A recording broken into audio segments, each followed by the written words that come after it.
Abroad, I encountered my future wife in 1994. We shared a profound admiration for Tupac Shakur, which sparked our initial connection. Contrary to our family's preferences for classical, country, and jazz, rap music brought us together.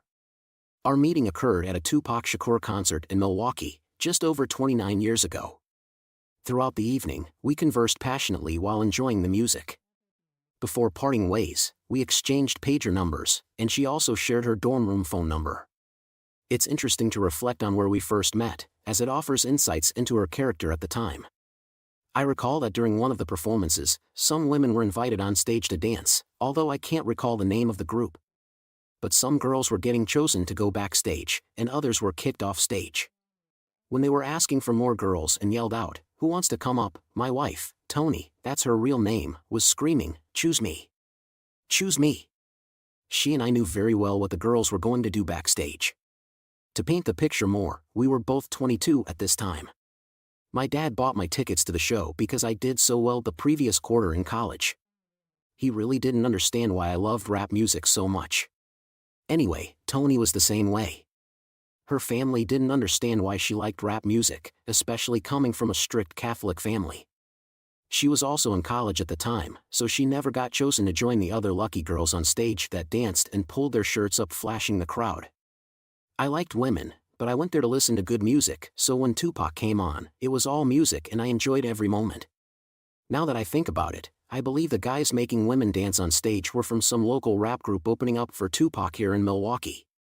Anyway, she and I would talk occasionally until we arranged a date. Her school was less than an hour from mine, so driving wasn't too terrible.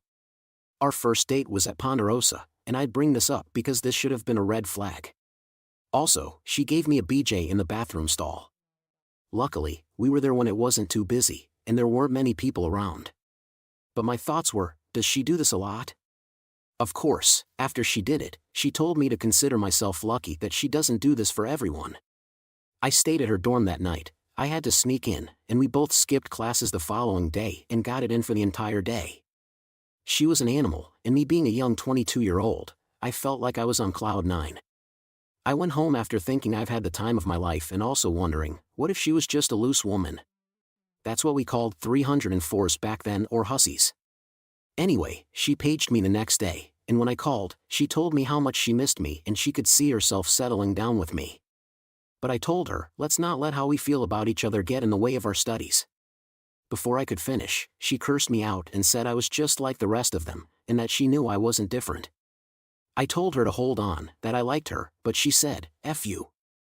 I'm so sick of being treated like," and she hung up. I tried calling her back, but she never answered.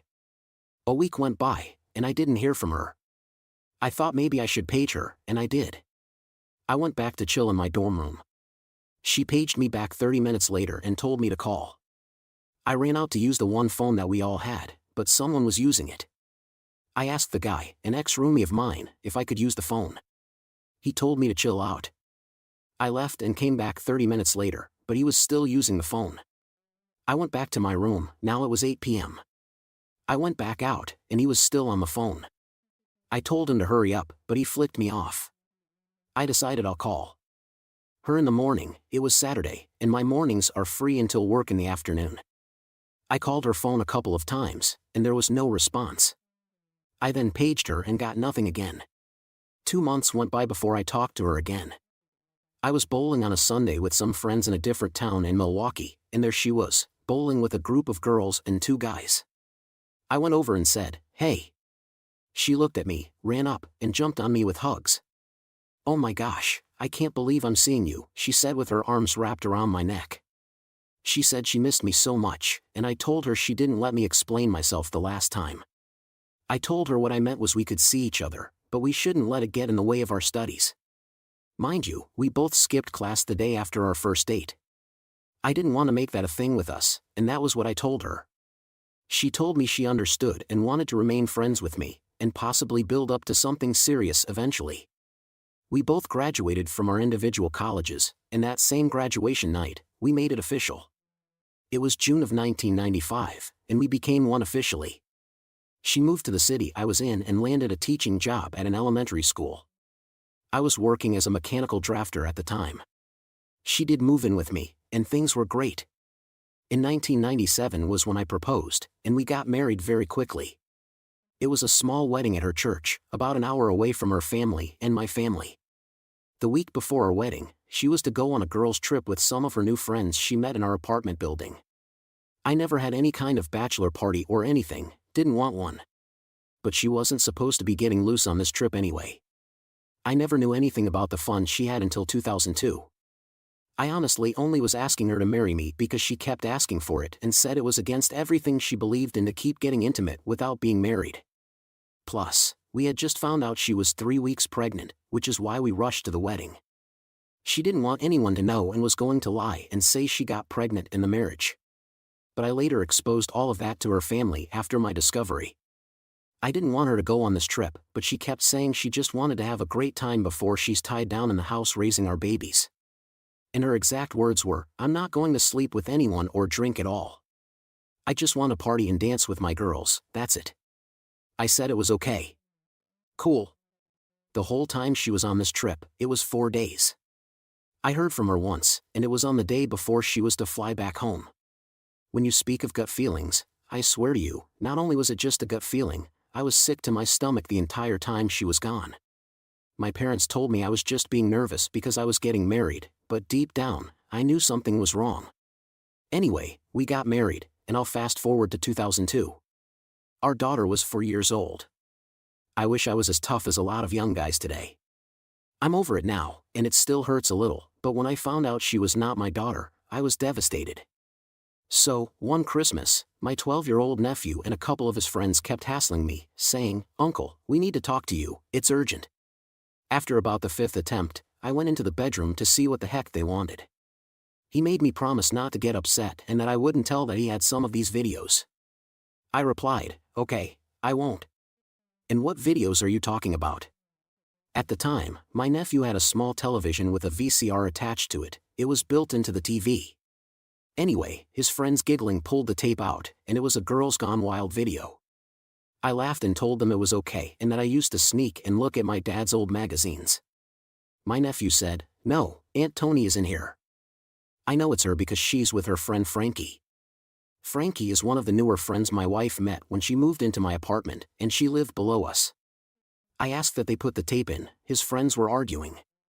"No, fast forward. You idiot, you passed it." It's when they were on the boat.